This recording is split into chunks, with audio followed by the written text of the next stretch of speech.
Hello everyone, welcome to bright IQ। तो आज हम लोग पढ़ने वाले हैं एसएससी एमटीएस के फर्स्ट शिफ्ट यानी 7 अक्टूबर के पूछे गए सारे इंपॉर्टेंट क्वेश्चन को। इसमें आपका सिर्फ क्वेश्चन ही नहीं बल्कि क्वेश्चन के साथ बहुत सारे कॉन्सेप्ट भी बताया गया है, ताकि अगर वो क्वेश्चन आपका मैच ना करे तो कॉन्सेप्ट से जो भी टॉपिक है वो सारा टॉपिक से आपका क्वेश्चन जो है वो 100% मैच कर जाएगा। हम लोग यहाँ पे इंग्लिश ही नहीं बल्कि इंग्लिश के साथ जीके जीएस में जितने भी क्वेश्चन पूछे गए, जो क्वेश्चन अभी प्रोवाइड हुआ है, उन सारे क्वेश्चन को मैं आपको सॉल्व कराने का कोशिश कर रही हूँ। चलिए इंग्लिश का सबसे फर्स्ट क्वेश्चन देखते हैं, जो है आपका कि हॉटी का सिनोनिम्स बताना है। हॉटी का मतलब जो है वो बेसिकली आपका घमंडी होता है, तो इसका सिनोनिम्स जो है वो आपका प्राइड हो जाएगा, इगोइस्टिक हो जाएगा, एरोगेंट हो जाएगा और डिस्पेनफुल हो जाएगा। ठीक है, उसी तरह से अगर इसके एंटोनिम्स की बात करते हैं तो ये आपका मोडेस्ट और पोलाइट हो जाएगा। ठीक है, चलिए हम लोग देखते हैं कि किस टॉपिक से कितने कितने क्वेश्चन जो है वो आपके हर बार एग्जाम में पूछे जा रहे हैं। तो देखिए, वन वर्ड सब्स्टिट्यूशन से हमेशा 2 क्वेश्चन आ रहा है, सिनोनिम से 2 क्वेश्चन आ रहा है, एंटोनिम से 2 से 3 क्वेश्चन आ रहा है, सिनोनिम से भी 3 क्वेश्चन ना, स्पेलिंग एरर से आपका 2 क्वेश्चन आ रहा है, प्रीपोजिशन से 2 क्वेश्चन, टेंस से 1 क्वेश्चन, एरर से 2 question, fill in the blank से 2 क्वेश्चन और क्लोज टेस्ट से जो है वो आपका 5 क्वेश्चन आया है। तो इस तरह से आपका क्वेश्चन का जो है कुछ कुछ सिनेरियो बना हुआ है, जो आपका क्वेश्चन जो है वो हर बार रिपीट हो रहा है। अभी तक आपने इन सारे चैप्टर से जो भी चीज़ों को स्टडी किया है उसे और अच्छे से स्ट्रॉन्ग जरूर कर लीजिएगा। चलिए हम लोग जीके के कुछ महत्वपूर्ण क्वेश्चन को देखते हैं जो आपका हूबहू एग्जाम में आया हुआ है। तो जीके का आपका फर्स्ट क्वेश्चन है कि सोमनाथ मंदिर जो है वो आपका किस राज्य में स्थित है। तो देखिए, अगर हम लोग सोमनाथ मंदिर की बात करते हैं तो सोमनाथ मंदिर जो है ना वो आपका गुजरात राज्य में तो स्थित है ही, लेकिन इससे जो क्वेश्चन है ना आपका मिलान करने वाला क्वेश्चन आया था, इसलिए आप जितने भी मंदिर और राज्य हैं उन सारे मंदिर और राज्य को अच्छे से स्टडी कर लीजिए, ताकि आपका कोई भी क्वेश्चन आए तो आपका छूटे नहीं। केदारनाथ मंदिर जो है वो आपका उत्तराखंड में है, वहीं बद्रीनाथ मंदिर जो है वो आपका उत्तराखंड में है, वैष्णो मंदिर जो है वो आपका जम्मू कश्मीर में है, स्वर्ण मंदिर भी आपका अमृतसर में है, वैष्णो मंदिर आपका वैष्णो देवी मंदिर जो है वो आपका जम्मू में है, और आपका काशी विश्वनाथ मंदिर जो है वो आपका वाराणसी में है, और आपका स्वामी नारायण अक्षरधाम मंदिर जो है वो आपका दिल्ली में है, अमरनाथ मंदिर जो है वो आपका जम्मू कश्मीर में है, और दिलवाड़ा मंदिर जो है वो आपका माउंट आबू में है। ठीक है, तो इन सारे टॉपिक को आप अच्छे से इसमें याद कर लीजिएगा। वही नेक्स्ट क्वेश्चन है आपके पास कि बाल श्रम या जबरन मजदूरी का निषेध क्या है। तो देखिए, बाल श्रम या जबरन मजदूरी का निषेध जो है वो आपका मौलिक अधिकार है। क्या है? मौलिक अधिकार है, याद रखिएगा।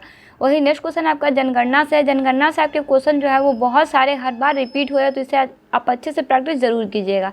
भारत की जनगणना 2011 में लिंग अनुपात कितना था। तो देखिए, इस समय लिंग अनुपात जो था ना वो आपका 943 महिलाओं पे 1000 पुरुष थे ना, इस तरह से यहाँ का लिंग अनुपात था ना, कब के अनुसार? 2011 के अनुसार। चलिए आगे बढ़ते हैं। इसका नेक्स्ट क्वेश्चन है आपके पास कि जनगणना 2011 के आयुक्त कौन थे, बताइए। तो जी हाँ, आयुक्त आपको जानना बहुत महत्वपूर्ण है। साथ ही साथ इसमें बहुत सारे टॉपिक जो है वो आपके दिए हुए हैं, और सारे टॉपिक को आपको समझना, उसको एनालाइज करना बहुत ज़रूरी है, क्योंकि आपका जनगणना से जो है वो बहुत सारा क्वेश्चन जो है एग्जाम में मैच कर रहा है। तो जनगणना से जितने भी क्वेश्चन आ रहे हैं, बेसिकली मैं आपको इसमें बहुत सारे टॉपिक को जो है वो कवर करने का कोशिश कर रही हूँ। बहुत सारे टॉपिक यहाँ पे जो भी टॉपिक है ना, उन सारे टॉपिक को आप अच्छे से प्रैक्टिस जरूर कर लीजिएगा। तो देखिए, अगर हम लोग जनगणना 2021 के आयुक्त की बात करते हैं तो वो थे आपके सी चंद्रमौली या फिर चंद्रमौली। आपके आंसर में सिर्फ चंद्रमौली दिया हुआ है, तो सी चंद्रमौली भी इनका पूरा नाम है और चंद्रमौली भी है ना।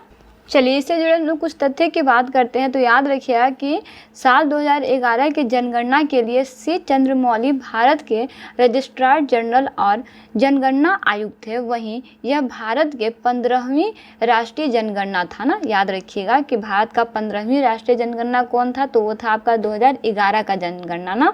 यह जनगणना जो है वो आपका 1 मई 2010 को शुरू की गई थी। वहीं भारत में जनगणना से जुड़ी कुछ और बातों को जानते हैं। तो याद रखिएगा कि साल 2011 की जनगणना के लिए जो है वो आपके आंकड़े जो है वो 16 भाषाओं में इकट्ठा की गई थी। कितनी भाषाओं में? 16 भाषाओं में इकट्ठा की गई थी ना। वहीं इस जनगणना में पहली बार बायोमेट्रिक जानकारी जो है वो इकट्ठा की गई थी। आपका सबसे महत्वपूर्ण है ना कि किस जनगणना के दौरान जो है वो आपका बायोमेट्रिक जानकारी इकट्ठा की गई थी, तो वो जनगणना आपका 2011 का था। साल 2011 की जनगणना का शुभंकर प्रगणक शिक्षक था। वहीं इस जनगणना का आदर्श वाक्य जो था वो हमारी जनसंख्या हमारा भविष्य था। याद रखिएगा कि इसका आदर्श वाक्य क्या था, तो हमारी जनसंख्या हमारा भविष्य था।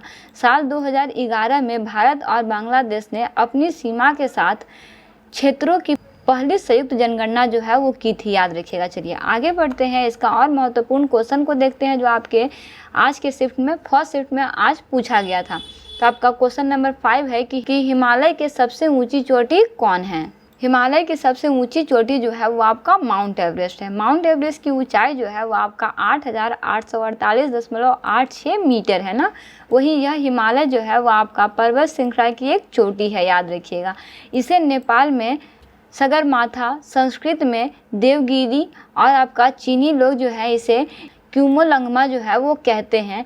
यह तिब्बत और नेपाल की सीमा पर स्थित है। कहाँ स्थित है? तो तिब्बत और नेपाल की सीमा पर स्थित है। क्या है? हिमालय की चोटी है ना। कौन? Mount Everest. इसकी ऊंचाई कितना है? तो 8,848 मीटर है ना। चलिए आगे बढ़ते हैं, इसका नेक्स्ट क्वेश्चन देखते हैं जो है आपका कि सरहुल महोत्सव जो है वो आपका किस राज्य में प्रचलित होता है। अगर हम सरहुल महोत्सव की बात करते हैं तो सरहुल महोत्सव जो है ना वो आपका मुख्यतः झारखंड में प्रचलित है। चलिए इस तरह के हम लोग और भी त्यौहार को देखते हैं जो आपका कौन कौन से राज्य में प्रचलित है। देखिए सबसे पहले हम लोग देखते हैं हॉर्नबिल। हॉर्नबिल जो है वो आपका नागालैंड में प्रसिद्ध है। वहीं विशु जो है वो आपका केरल के लिए प्रसिद्ध है। पुंगोल जो है वो आपका तमिलनाडु का प्रसिद्ध महोत्सव है। और आपका गणेश चतुर्थी जो है वो आपका महाराष्ट्र का महोत्सव है।